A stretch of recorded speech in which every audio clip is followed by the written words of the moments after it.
You've all seen the helicopter GTA 4 clip, I'm assuming. Show 'em, Coop. Just show 'em these people have lives. They're not like yourself.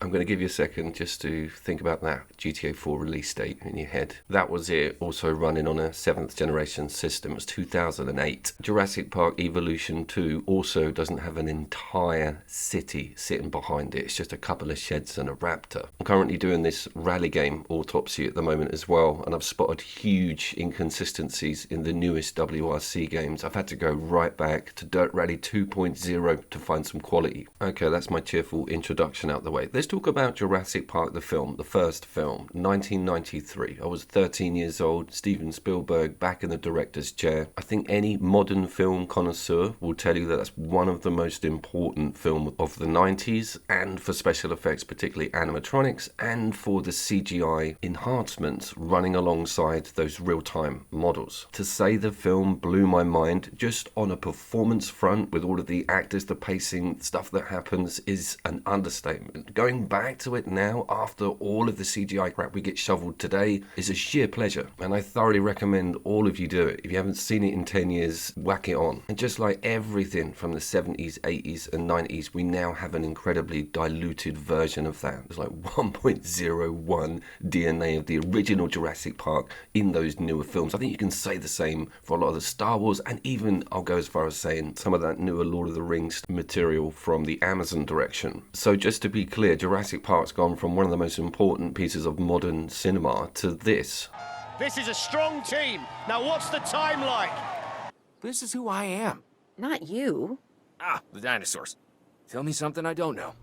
Okay, how about this? There's a massive sandstorm headed our way, and it could wipe out the facility. Without power, the safety of the dinosaurs could be at serious risk. Okay. I want that Jurassic majesty back. I want that magical feeling I got when I was a kid. So as much as we've seen a dilapidation in quality of the IP, we've seen a massive improvement in technology with video game graphics. If you remember the original Jurassic Park video games, they weren't very pretty. This is on another level. I reviewed this on PC. This is sitting on the PlayStation 5. It's very smooth and crisp.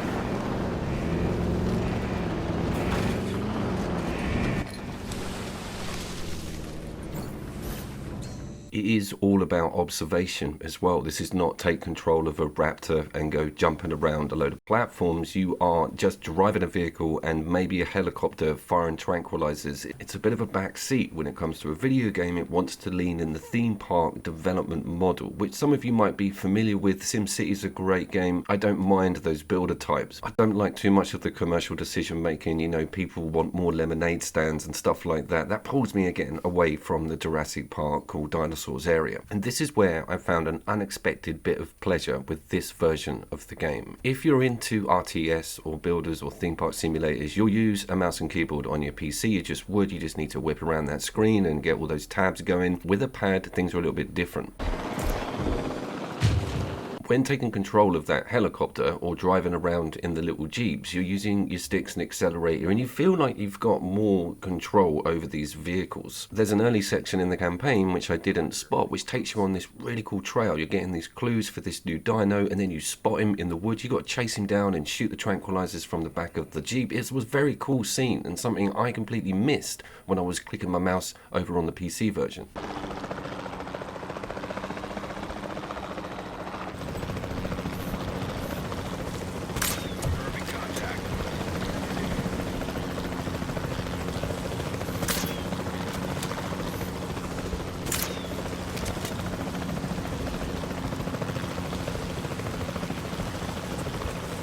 All of a sudden, I'm like, my God, this feels like a Jurassic Park game, and not a bad one. Paleo geeks will notice the realism on the dino models. It's really good. Even the wobble of the muscle and some of the newer developments in dinosaur discovery have been included in these models. That is the top reason I want to play this, is to see really cool dinos and monsters in their cages, eating stuff, eating other dinos. Even the park goers, we all have that craving.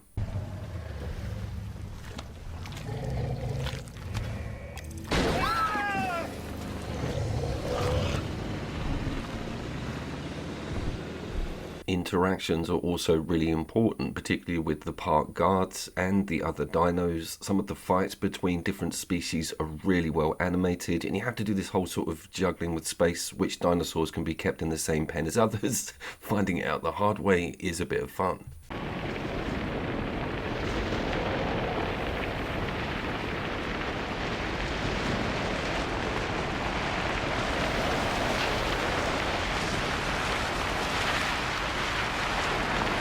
I like that we've got voice acting from the film characters. I'm not too sure if they are the exact individuals. You get this sometimes, they hire people who sound very similar to them because of the expensive name. But I think that might be Chris and that gingerbird.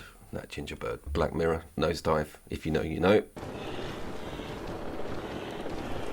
So boys and girls, if you are sitting comfortably, this now brings me over to the major seller of this video game. And if you know my content or my incentives for playing games like this, it is all about that photo mode, is watching this indigenous life, getting on with it and getting involved with the plants and everything looking natural. And my God, man, I really found solace in looking at all of these wonderful creatures in the park that I put together. There is a damn Pteranodon glitch. It wants you to expand the pen. The pens are locked in size. Can I have something in the comments? I hit a damn great brick wall when I got up to that, and I was gutted because I want to see the giant sea monsters.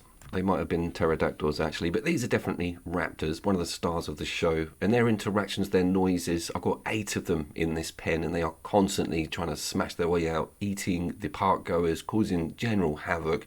They're brilliant.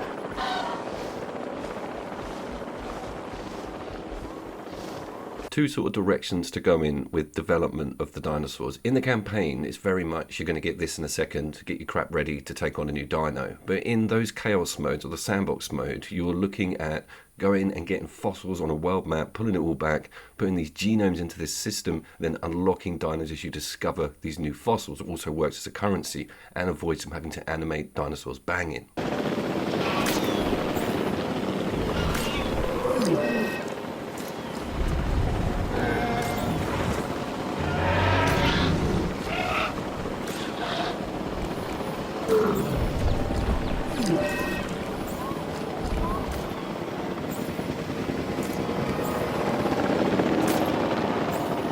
Delivery complete. Transportation underway. Some of the dinos also turn out to be the fussiest little shits ever to be put on the face of the earth. Completely understand how they went extinct. They will need small shrubs, large shrubs, a little bit more water, take that tree away to get this 100% comfort rating to allow you to move on, particularly within that campaign section. Some of that's fun, some of it can be a little bit tedious. Also diseases, breaking their legs, dying half the time. Yeah, you've got your hands full to say the least. But it all falls away when you're looking at your beautiful creation. A little bit of Jurassic Park music plucks up in the background, which I don't think there's enough of in the game. And you start getting the feels and you're thinking, I'm back in that cinema, I'm 13 again. You know, this only applies to you, this Jurassic Cinema 13 years old thing. I think there'll be a handful of people out there who got to see it on launch. I think it's fair to say, if you do remember that 90s period, it was one of the most heavily marketed cinema films I've ever had the pleasure to witness. That and the Batman film, like McDonald's meals, TV advert every 2 seconds, t-shirt. I mean, I knew what was going on in the film even before I sat down in that cinema. Is it like that now? It might be with the kids. I mean, who's fallen over themselves to go and see Madame Web, in all seriousness?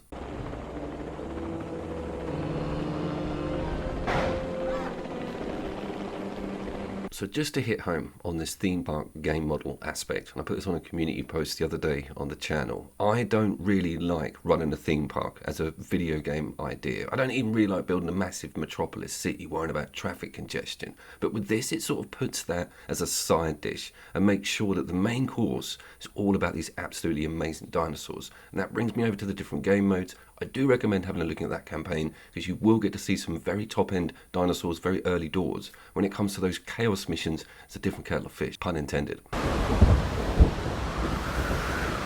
It's got its fair share of comedy, whether intentional or unintentional. Sometimes things go really wrong and the AI just cannot handle the tasks given to it quick enough. So you're like, get out of my way, and you just get into everything, cane through the park guests in the cars to get to the repair quick enough because you can't be bothered to go and tranquilize 18 raptors that have just run out. Grabbing the wheel or flying the helicopter yourself in a rage is one of the pleasures.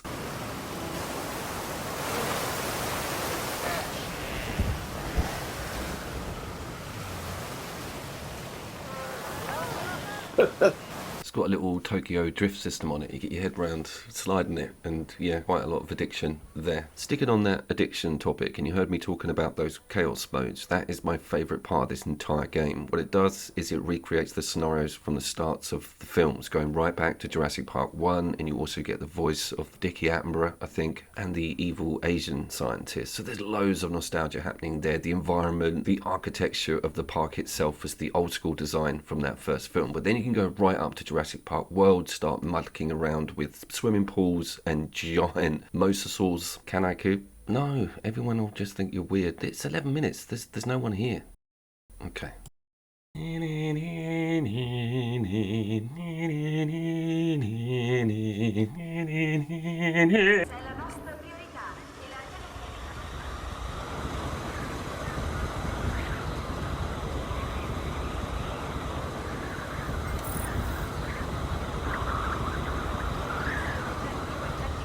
So it'll be 12:30 at night and you catch yourself saying, look, I've just got to get one more zip line put in. And then the game would be like, your mutated T-Rex is ready. Can you get the pen out? And you're like, already got the pen ready, already got the tours going round there and the viewing boxes. And it's 2:30 in the morning. You're in loads of trouble.